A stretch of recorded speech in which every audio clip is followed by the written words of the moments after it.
Hello, and welcome to the City Club of Cleveland, where we are devoted to conversations of consequence that help democracy thrive. It's Wednesday, May 1. I'm Steve Litt, a plain dealer and the moderator for today's program. We are at the Happy Dog in Gordon Square for the final Happy Dog Takes on Everything forum this season. And tonight, we are taking on Richey Piiparinen's latest book, Octopus Hunting.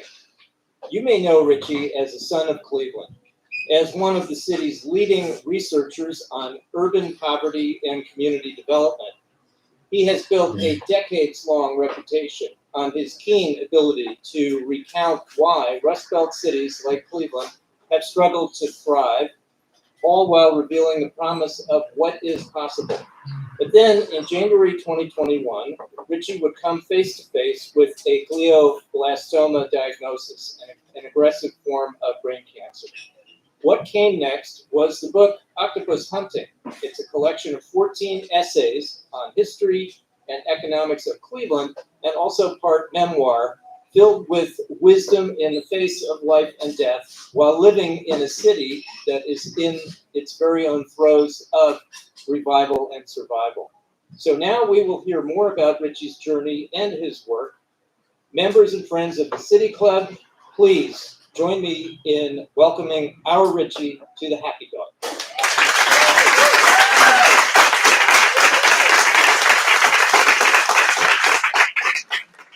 Thank you.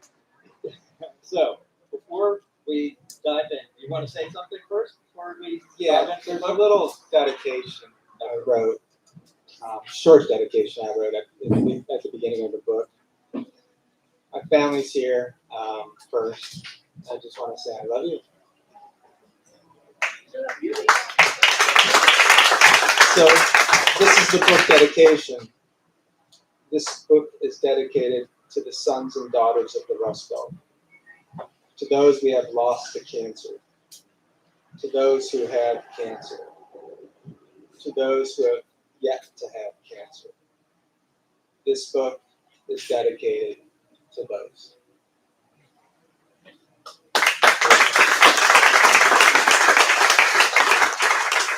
Richey, I wanted to kick this off tonight by asking you to read a passage that we've discussed. So, sure. Could you take it away, please? Sure. When I read this passage, it's a key concept of the book. And I can just keep this real short. Everything in this city, everything in our life comes up and it comes down and it settles in our body. And so this concept, it's health. And this concept is in the text. So this is the first, a passage from the first essay, the paragraphs that get at this concept. I leave the nurse's station and enter the waiting room of the outpatient lab at the Seidman Cancer Center in the city of Cleveland. People are all around, mostly older, many black, many white, vastly working class, universally struggling, unanimously with cancer cells living in the brooks of their body, carried in there through the consequences of living in a world that is constantly falling on you and in you. Not unlike a game of Plinko and The Price is Right, but with the pegs bent severely toward the opposite side of winning. The deck stacked even worse than in the game show. In his 1967 book, The Ghost in the Machine, the philosopher and social critic Arthur Koestler introduced the concept of a whole, described as a quote-unquote whole part. Nothing is separate and nothing is together. Everything is contextualized, nested. Everything flows into everything else, then exits the same way it enters. An atom is part of a molecule part of a cell part of an organ an organ part of a body part of a household part of a neighborhood part of a city part of a state, which in turn is part of a nation state, which in turn is part of the geopolitical body politic called globalization.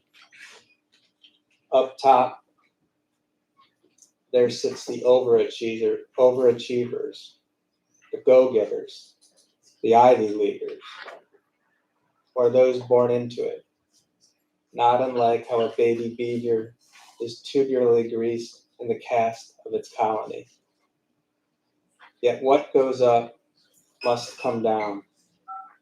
That's the pragmatism of power and policy. Decisions are made by the few that trickle down through the many, doing so across geographic scales that hierarchically drift from international edicts to federal laws to state and local ordinances to street wisdom to hate and love in the household, where it all ultimately lands with a thud into the geography of the mind and body. It's the ultimate proving ground of how we are doing. So there's a lot to unpack there, Richey. Some people may know that Arthur Koestler, who you quote, was a 20th century Hungarian author, best known for his 1941 novel Darkness at Noon, which is about a Stalinist purge. But instead of citing from that book, you bring up the idea of the holon, Holon, which is, kind of an odd term. Tell us what that means.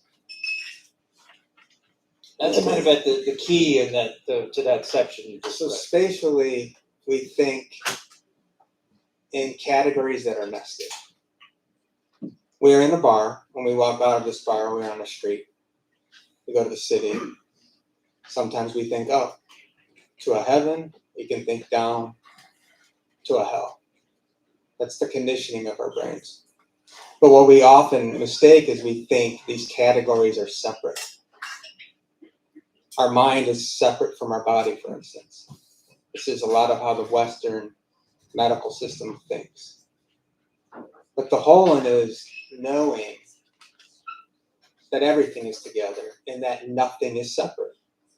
Nothing is separate. The health of your city, the health of Cleveland, is ultimately the health of you, and vice versa. There's a study that came out, it just came out yesterday, came out of Case, and these scientists were looking at cardiovascular patients that had passed. And they would clear the plaque from the carotid artery. And they would do this pretty frequently. But they never thought about, well, what would they find in that plaque if they looked into the microscope? What they found was plastics. Plastic particles.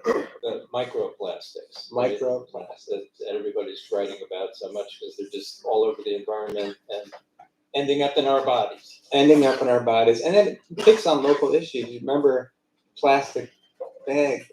Yes.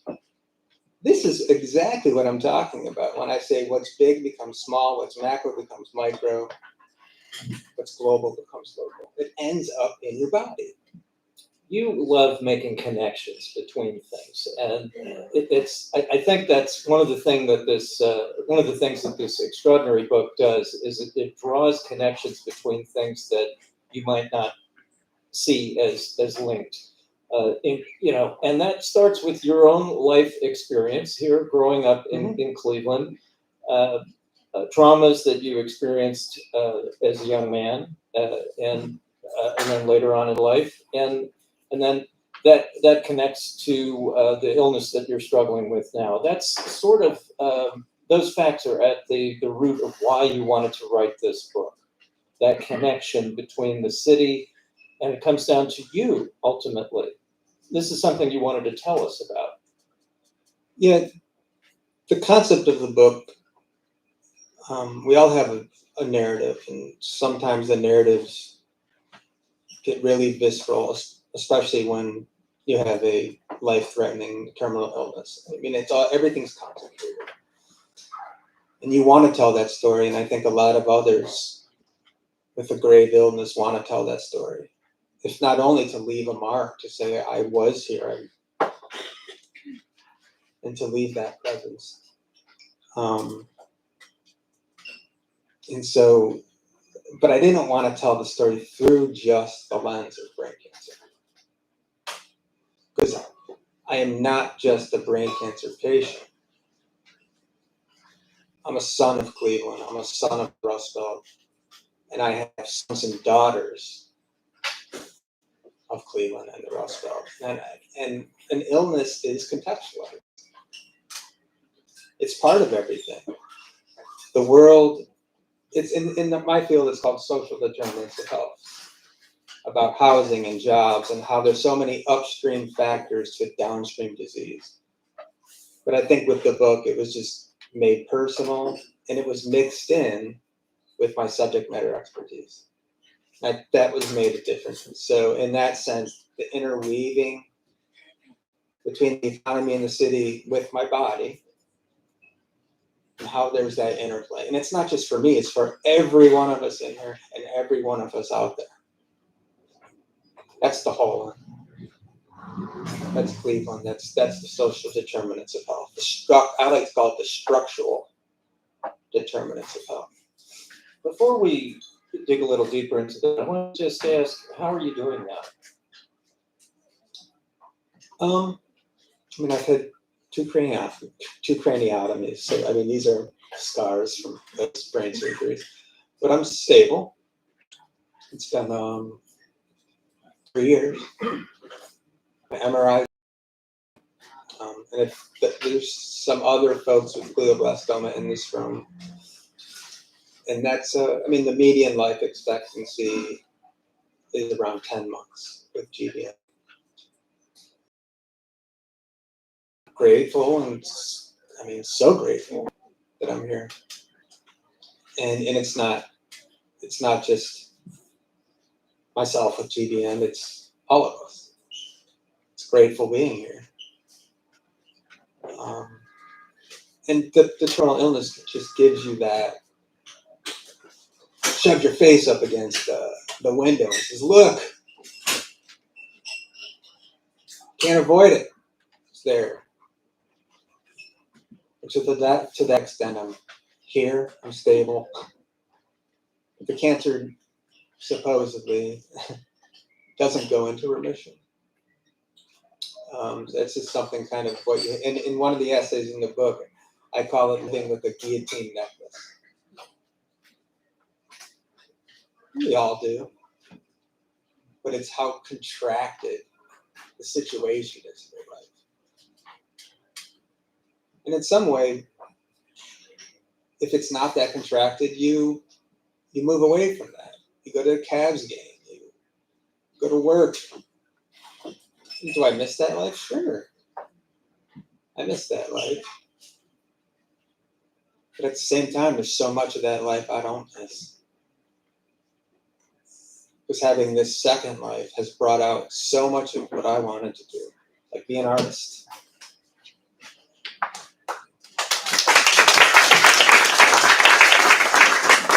I think you sort of answered my next question, but I mean, I wanted to say that I have followed your work for years and have always been impressed and considered what you do to be news and something that we urgently needed to report in the Plain Dealer, and I still feel that way. I've never seen you more excited or focused in your work, still doing important things. I would urge everyone to read this book. And I also sense that your life now, what you're doing with your writing every day and what you're reading and your family brings you a lot of joy. Could you talk about that? I mean, it's easy to slip into the cliche parts here. You know, live in the moment. And if you unpack that, you're like, well, which moment? not living in the moment is still a moment. So there's a lot of, I think the professional part, I can, it's a tricky question. It's like, well, I did the book. I did a lot of so I asked God, I go, well, what didn't I do? And often God gives me the answer as well. And it's, what didn't you do as a dad, maybe? Or what could you have done better as a husband? And we all want to be excellent in those respects, but there's always room for improvement. Yeah, I think it's safe to say. And so and this is really a shift that happened maybe 6 weeks ago. You ask, well, why am I still here? And I know others in this room have in the same situation. Well, why are you still here? And there's advocacy. There's so much work you can do in that space. But then, you can always back up and say, well, what about being a better dad? There's a lot of excellence that could be had just there. And so that's kind of where I'm at. I mean, so grateful. But also so far away from where ultimately I'd like to be. Well, you're working every day on a new book, a new project. You're doing tons of reading and finding new sources of inspiration every day. I want to talk for a second about the core of this book, which is about rethinking economic development. So that's something Richey has written about a lot. How do we grow the economy? How do we grow the health of our city? How do those things relate to each other? And your idea, which you described in an essay funded by the Cleveland and research funded by the Cleveland Foundation a couple of years ago, said that what we really need to be doing is not thinking about economic development in the usual way of, how do we recruit new industries, new businesses to Northeast Ohio, but making the improvement of health in our neighborhoods and the improvement of health in the people who live here, the thing that we do for economic development so that we actually develop human capital in Cleveland. Tell me how that idea, why you settled on that idea and how that relates to the theme of the book. So there's two arenas that dominate this space of let's call it city building. It's economic development, which is more of a macro thing, and community development, which is more of a neighborhood thing. Traditionally, what we see is economic development and community development as a zero-sum game. So I'll give you one example. Mining in Appalachia. Historically, it meant destroying the ecology to extract natural resource, all the while destroying the local environment. And then picking up and leaving, and what you have is just ecological disaster for those who no longer have jobs. So there's no symbiosis between the economic development and the community development. We could say that's unsustainable. Well, in the long term, right? It's already past unsustainable. Right. And so then the idea that even for the Cleveland Foundation was how can innovation be more of a feedback loop between the regional economy and the community, and the local community. Innovation right now, the tech economy has meant rising inequalities, and we get this in the book. Has anyone gone into Portland or San Francisco lately? These are your tech-centric economies par excellence. So this is economic progress at societal regress. This is the modern day equivalent of coal mining. It's not where you want to be, but if you go out and you talk to the leaders, not only this city, who want to be the next Silicon Valley, And they're not seeing what's actually going down with the real Silicon Valleys. So I'm like, well, what would an advanced economy look like? Well, let's use technology by all means. Technology is a great tool, but why don't we use technology to tackle our problems instead of create more problems? So what does that mean? We have huge population health disparities in Cleveland. Let's use technology to figure that out. And then let's use that as a global service to export. Cleveland's industry and population health and technology is great. Let's go there and learn. So use tech to fix problems, not make more problems. That's the future. And the what we called it was the healing economy. So a regional economy that heals the local population of it. It doesn't exacerbate or make it worse. It has to be about more than just healthcare, though, right? It's, well, like we just The read, healing economy. Would it also include things like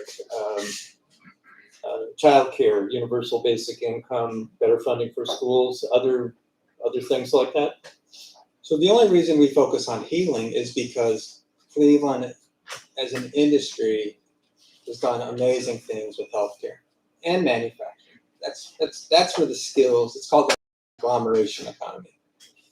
So why don't we use these physical assets to match it up with legacy costs of population health? That it just makes sense. So agglomeration means things you're good at attract more of the same, and it grows and reinforces itself. It reinforces itself, right? So you can use the density of poor health in the city and agglomeration of healthcare and bring in tech and bring in progress and bring in innovation. That makes too much sense. Instead, we want to be the next Silicon Valley. Now, if I wasn't on the radio, I'd really get into San Francisco, and there's an essay in the book called snapshot. It's an application that the city of San Francisco is using. So instead of actually, there's enough. Yes, I don't think we want to go there, but what you're saying, I think ultimately is to invest in our population here, the people who are living here, instead of importing new things into the region. And we have enormous capacity to do that. Why aren't we doing that? Why do these problems persist, and we're not seeing the opportunity that you see to focus medical technology on improving health in our neighborhoods? Why isn't that happening? Well, I mean, it's part of the path dependency of economic development. Means let's go outside of the region to get up, for instance, talent migration, the creative class of Cleveland. Let's make these neighborhoods that can attract the people who aren't from here to build the new economy that doesn't serve. This is economic development 101 in America. That's why. But we can also call it copycat economic development. Being the next Silicon Valley is copycat. Using money to build stadiums in downtown is copycat economic development. I don't know if it's a lack of courage, if it's a lack of vision. I mean, Cleveland has no coherency and vision when it comes to economic development. Now, why is that? I don't know. We have a large sort of economic development sector with lots of groups that are looking at these problems. You take a dim view of how well they're doing. There's no vision. It's doing what everyone else has done. But taking the money, I mean, they're tasked with creating a vision. They're not creating a vision. And it's becoming its own industry. The economic development industry in Cleveland that is not succeeding and is failing is in itself became its own industry. And there's no ramifications. At least in education, you have the report card system now. And even with VIB, with the police funding, there's some ramifications of if they're not doing well. There's no ramifications with these economic development agencies. A study just came out in Cleveland, 60 years after deindustrialization, Cleveland ranked worst in job growth. Worst. Again, deindustrialization was 6 decades. You know how much stuff happens in 6 decades? Still. So what are these agencies getting paid for? And why is there no ramifications for the people getting paid who aren't doing their job? And this isn't a small issue. This is jobs. And we just talked about what happens with social health. I mean, job is a huge component and income of well-being in the country. Where's the ramifications? Where's the vision? Where's the coherence? When we talked a couple of months ago about your book, you were still excited about Cleveland and what the city might do in the future. What are some of the things that make you optimistic about the future of the city? Well, I do think climate change is real. I do think the coastal impact is going to be huge. I do think the migration into the Great Lakes is a big deal. Now, these are macro shifts. So this Sun Belt out migration is a big deal. Now, whether we can create the communities and keep the ecology of the lake and river an asset is another question. But this climate migration is real. Housing affordability is real. Healthcare systems that are good. We have the best, and I am testament. They're keeping me alive at Case Comprehensive Cancer Center. Like I'm sure a lot of other folks. You're blessed with a lot of assets. The cultural institutions, real. I mean, these aren't phony assets. These aren't like not opportunities and we're making stuff up. This is real. Can the people see the bigger picture? Can you think outside the box into more of the holon aspect? Right. And create the connections that we talked about and tie in the assets. There's so much in the spirit of this book that I think is about caring for the people of this city and this community in ways that we haven't, because we're doing the usual things in terms of economic development. We're not seeing the possibilities of healing people. In the book, you connect that to your own personal experiences with trauma. And you refer to trauma as a kind of a puppeteer that leads you to repeat a destructive experience. Could you talk a little bit about that? And if you want, we can be more specific about the experiences that led you to that conclusion. So there's a great book called The Body Keeps the Score by Van der Kolk. And so much of trauma cannot be, it's stored in the brain, but it's stored in primitive parts of the brain around the amygdala, so fight or flight. These traumas are stored, they're not processed. But they'll come out anyway. They'll come out in the body, they'll come out in disease, but they'll also come out in this idea of repetition compulsion, where you're repeating what's not made conscious. Nietzsche called it the eternal recurrence. Freud called it the repetition compulsion. Jung once had a great quote. What's unconscious and not made conscious comes out as fate. For me, there was an accident when I was 14. Father was killed. I didn't process it.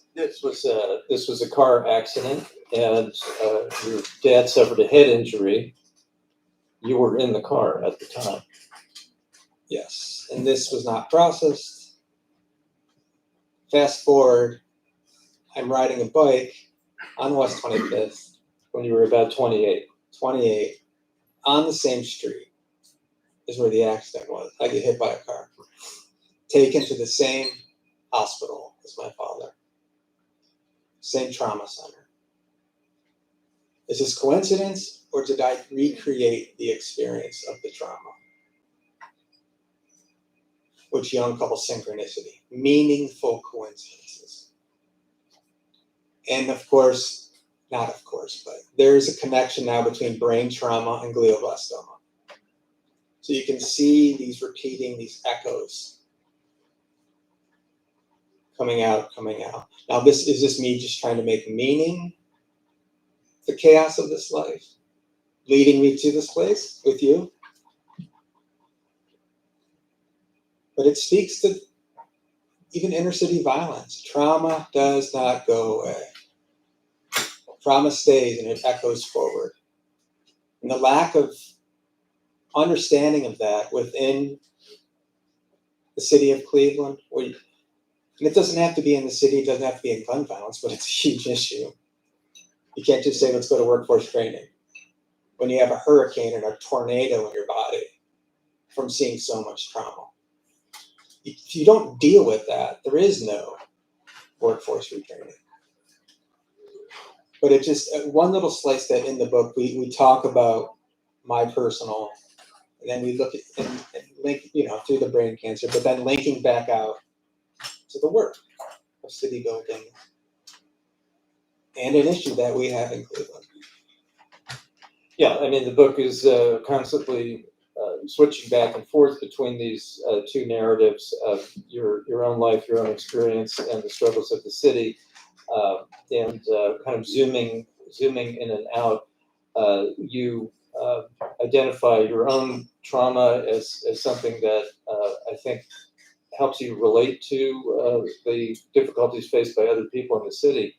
And you're telling us that personal trauma suffered by so many residents is one of the obstacles for economic betterment in our redlined and struggling neighborhoods. What has your experience taught you about how we can overcome trauma, perhaps by becoming more aware of it and how it's affecting us and the decisions that we make? Is that something you can tell us about? Well, one of the main reasons I got into that was, I went to graduate school for clinical psychology. I didn't study trauma per se, but I wanted, in some respect, to understand what was going on in my life, what was going on in my body. And so I went to grad school to kind of intellectualize that issue. But in a broader sense, there's a study that came out of Chicago where the network effect of violence that bounced around between certain neighborhoods and certain streets was one of the main drivers of violence. It was from cluster to cluster to cluster to cluster. From trauma nest to trauma nest to trauma nest. But no one talks about that. They just say, well, it's an isolated crime and this is the way to fix it, more policing. Like everything, there's a broader picture that could be made coherently and that could be thought of in much more thoughtful way as a means of help fixing it. Instead, we just look at something so myopically, and that's, I think, is the main point of what I was trying to make in that book. It makes me think about too the politics of urban development in cities and why we can't do more in this area. And I think the political right sort of condemns that notion as a form of socialism and redistributing income. I think that's something you're getting at in this book as well. So one of the essays is called Trickle-Down Economics. And people think economies are not man-made. They come up from some divine force and fall into us. No, economies are man-made. And so people who have influence and they have aims and achievements like making a lot of money are the ones developing the policy. And so one of the aspects of the book we get into is it's not trickle-down economics. We call it narrative trickle-down economics. So one of the main things in the 80s was around privatization and deregulation, getting rid of the unions, privatizing healthcare, privatizing correction, privatizing all of these industries that were about the public good. And the reason they were able to do that is because there was a narrative around it. But look what has happened and that led to automation. It was part and parcel with offshoring. In a place in Cleveland, what had happened? All of the middle income jobs get eroded. And so you have two cores of the jobs that exist even right now. Lower income service jobs and higher income knowledge economy jobs. You have no middle. And this is where a city like Cleveland is at. You have an erosion of middle income jobs that benefits shareholders and not the stakeholders. And so you can say, well, it's an ideological battle. Our bodies aren't ideological battles. This income bifurcation, this job bifurcation ends up into neighborhood bifurcations, ends up into school bifurcations, ends up into healthcare access bifurcations, amenity bifurcations, and ultimately health bifurcations. That's why you have neighborhoods where you have people living to 90 till 90, and then you go 15 minutes down the road, you got people living to 40. Trickle down. It's trickle down economics for sure, but it's trickling down into the bodies of the people. Is that ever talked about? Is that context ever connected? Not often, but we try to make that connection. What are you thinking about next in terms of what you want to write about? Well, it's called Density's Child.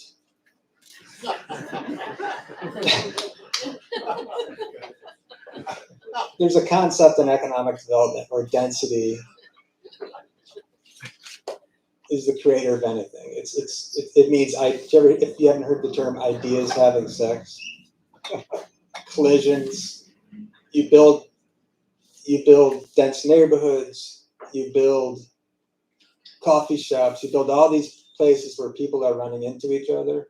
That's supposed to spark ideas. Those ideas are supposed to lead to startups. Those startups are supposed to create new firms. Those new firms are supposed to create new economies. This is the idea behind the San Francisco-Portland model we discussed. But if you unpack it, there's no history of that. So Density's Child is going to unpack what that history is. Where did it come from? Is it real? Because that story's never been told. So that's where we're going to go. So there's definitely connections to this book. Yeah, terrific. We are about ready? Okay, we're about to begin our audience Q&A for our live stream audience or those just joining us. I'm Steve Litt with The Plain Dealer and the moderator for tonight's conversation. Joining me on stage is Richey Piiparinen, author of his latest book, Octopus Hunting. If you're here with us in person, you can line up at the microphone to my left to ask your question. If you're joining us virtually or prefer to text in your question, you can text it to 330-541-5794. I'll repeat that, 330-541-5794. City Club staff will try to work them in. And may we have the first question, please? Right, host privilege. Richey, we've talked a lot back in our Rust Belt Analytica days. You've talked about economic development. You've called out economic development here locally. You've called out the lack of vision, the lack of originality. I know you brought up San Francisco. Austin, Texas, we know has lost 40% of its music community over the last 10 years because of its hyper focus on those good paying jobs, and it's pushed that part of the culture out. When you think about the fear and the scarcity mentality that drives a lot of that copycat decision making. There's a concept you mentioned, I'm hoping you can talk about it, that pervades the leadership and the people supporting it, and that's Rust Belt shame. Can you talk a bit about that and how you think that we can overcome that and get to this new way of trying to create a vision for the city? So there's an essay called Rust Belt Shame in the book. And it's a concept that came about when I blended my clinical psychology expertise with the city building. So if you think of an individual, they suffer loss. They suffer a loss of status. The personal emotion that comes with that is shame. So there's sometimes only two emotions we have: pride and shame. And they're two sides of the same coin. But it's not just individuals that can have these emotions, it's collectives. Deindustrialization in Rust Belt cities brought massive devastation, job loss, income loss, out-migration, but also this collective feeling of grieving. And think of how many high schools closed in the city of Cleveland. How many friends have left us? How much disinvestment there is in home. So these losses are never talked about. They coalesce into kind of a grief or trauma. And the losses are still going on. Look at jobs still leaving, the people still leaving. The manifestations of crime and illness still occurring all in our neighborhoods. There's a psychological association with us looking around at each other and being like, why are we so bad at this? Why are we the mistake on the leg? Why are we so laughed at? What is wrong with us? And the reason why that happens is because the rest of America they project onto the regions with population loss. It's better to project onto the other than is dealing with what is wrong as a whole. And the Rust Belt is just discarded. It's not America's problem. It's their problem. I call bullshit on that. Sorry. That's okay. Next question. Yep. Yes, sir. In your prior writings, you've talked about how more foreign-born immigrants and refugees could be part of the answer to reviving the area. Do you still feel that way? Yeah, so the concept in the book of the holon, of everything interconnected, the early writings, one of the first papers we wrote is called From Balkanized Cleveland to Global Cleveland. Balkanized, and it's cut off, it's separate from each other. It's neighborhoods that are separate from each other. Now that's separation because we weren't connected to the global economy. So not evolving into the global economy has caused this balkanized, isolated neighborhoods not talking to each other. And the reason we were looking at this kind of connectedness was, well, what are the agents of connectivity? And it's immigrants. A lot of it is immigrants. And so that was my early writing. The thoughts have evolved in some sense, but what is the same is the concept of connectivity, the concept of contextualization, the concept of the whole being greater than the sum of its parts. So that theme has carried through into this work. Do we have another question? We do. We have a student here today. Oh, wonderful. Did you want to say it? Hi, my name is Yara Piiparinen, and my question is, how did you get the name of Octopus Hunting for your book? This is my dad. Did everyone hear that? So I will repeat it just to make sure. Our questioner asked Richey, how did you get the name of Octopus Hunting for your book? Would you like to tell us about that? It might be a spoiler, but I think it's a. I was worried about that, but you've been asked. So, Let's go for it. yes. Let's go for it. It's worth the answer. So, I had a psychotherapist that I saw for a while. I started seeing the psychotherapist after the bike accident, the eternal recurrence. You better figure something out. He talked to me about a Vietnam vet that would go out to the Atlantic or Pacific, I forgot which one. And he had such a burn of internal disarray from trauma, from the things that the vet had seen in Vietnam. And it would be such discord between what was inside of him, what was outside. So the rage of trauma and the quote unquote normalcy on the outside. So he needed some way to balance that inside and outside discordance. So he'd drive to the shore, he'd take out a knife, jump into the sea, and he'd go fight octopus. He'd go hunt octopus. Which is a dangerous thing to do. And inhumane. Because they have 8 arms. Yeah.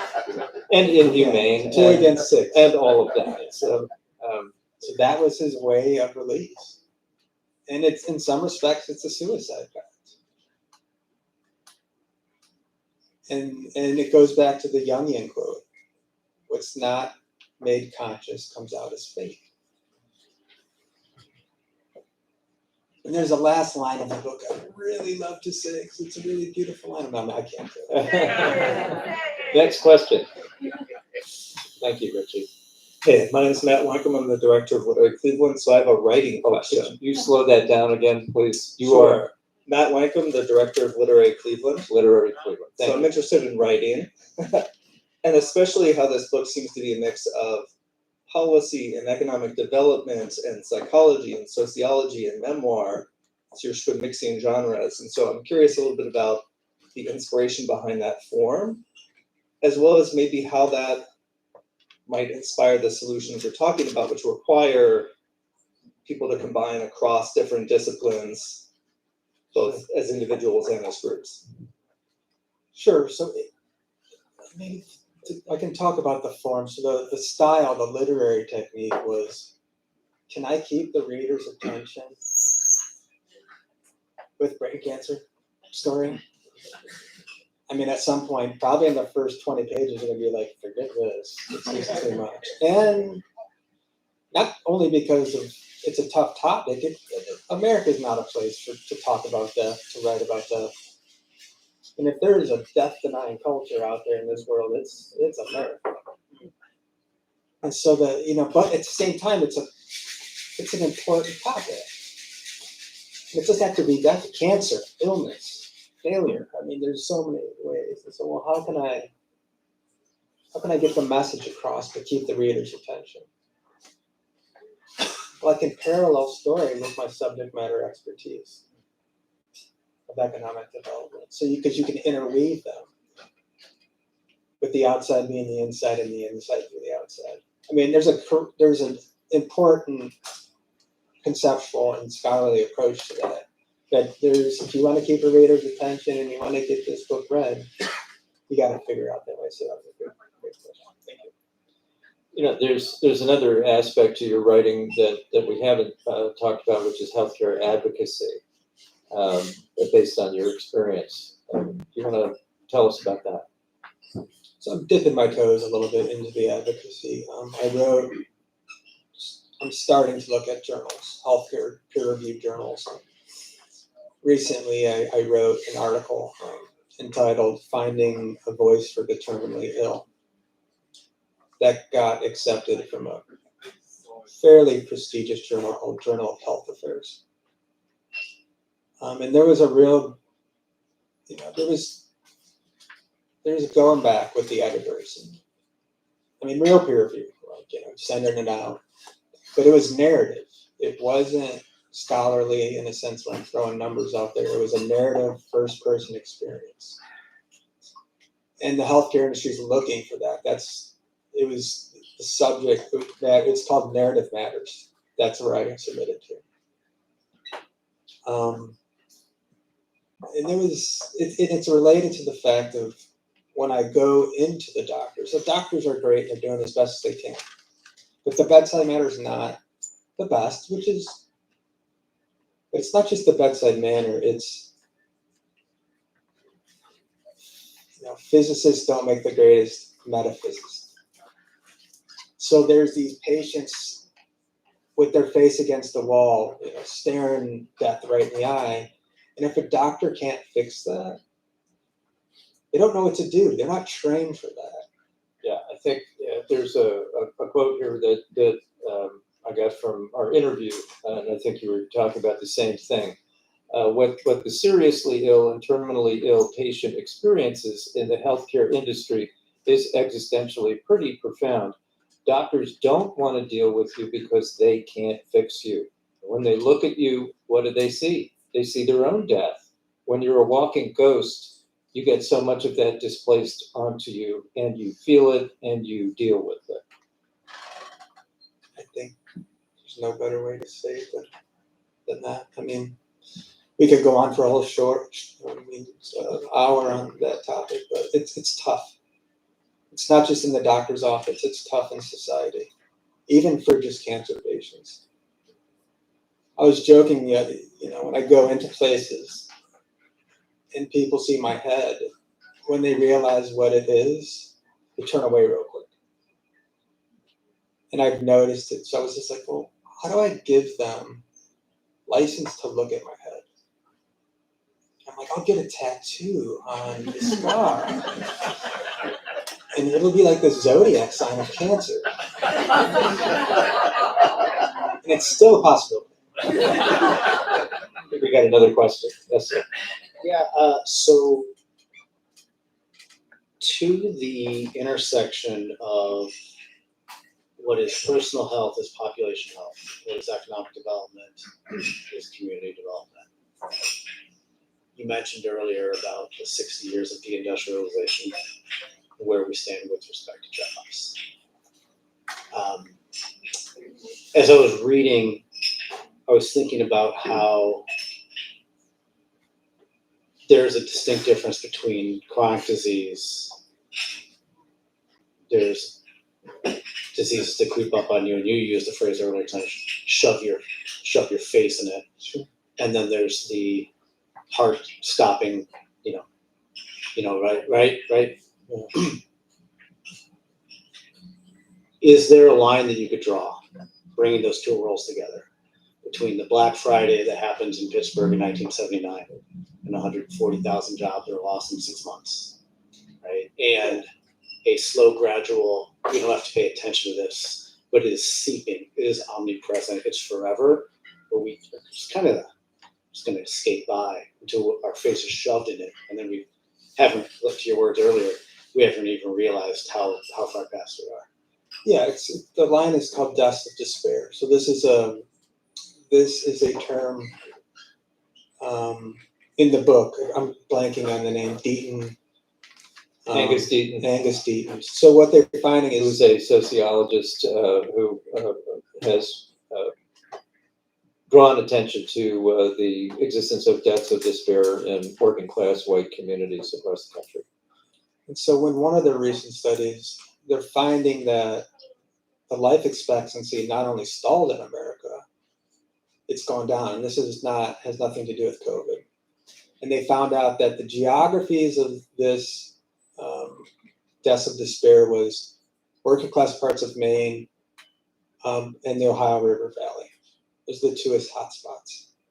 And it was suicide, homicide, and organ failure. So the organ failure gets at this chronic slowing, chronic, kind of giving away, and then the impact of homicides and suicides are, it's quick. But is recently being talked about in America is the lack of meaning from the loss of social cohesion that has come from the bifurcation and the deindustrialization and the loss of good work. Everything, it's all kind of coming together. And this is not really in the book, but if you listen closely, you're starting to hear the terms meaning crisis. And the meaning crisis is related to the lack of good work. And the lack of good work is back to our ideological policies that favor shareholders over stakeholders. And this is, again, man-made. These aren't ideological doctrines handed down by God. This is all man-made. So yeah, we can tie a lot of things together. It's just about what's the effort? Doing so, what's the microphone to say it? And is there an energy, an effort? Can we get collective together to say, no, stop this nonsense? I just got another question about your mom asking to mention that May is Brain Tumor Awareness Month and a time to raise awareness about brain tumors and to educate the community. So today's the first day.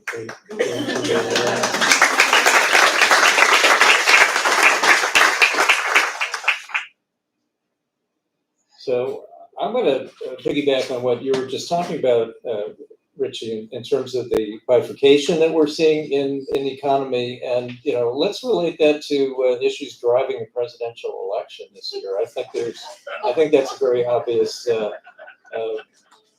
point to observe.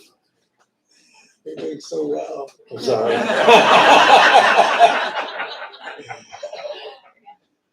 Where do you want to go with that? I don't know, but I think it's obvious when we're talking about communities suffering from the way we do business in America now, how it's driving some very angry politics of resentment and anger over what's happening. That seems to be dividing So there's, our country. The question is, well, are the Reagan Democrats of the Rust Belt, is it just an economic thing? Is it a racial, ethnic thing? But what's often missed is it a meaning crisis that's really driving the ideological shift to a Donald Trump? I don't want to get that much further in this but I think there is an economic, there is a kind of a racist problem. See? Yeah. Sorry. But the meaning crisis is a big deal undergirding both of those issues. If you don't have social cohesion, what's going to happen is you're going to split off, and then everything's going to be displaced onto the other. Right. And so demagogues fill in the gap. Right. And that's something that writers like you are resisting by giving us some fantastic things to think about in Octopus Hunting. I think we are ready to wrap up here tonight. So I want to thank you once again, Richey Piiparinen, for joining us at the Happy Dog. Forums like this one, are made possible thanks to generous support from individuals like you. You can learn more about how to become a guardian of free speech and make a donation today at cityclub.org. Tonight's forum is also part of the City Club in the Community series sponsored by Bank of America, as well as the City Club's Authors in Conversation series. Thanks to support from Cuyahoga Arts and Culture and the Cuyahoga County Public Library. And thanks to you, members and friends of the City Club, both here and streaming live. I'm Steve Litt, and this forum is now adjourned.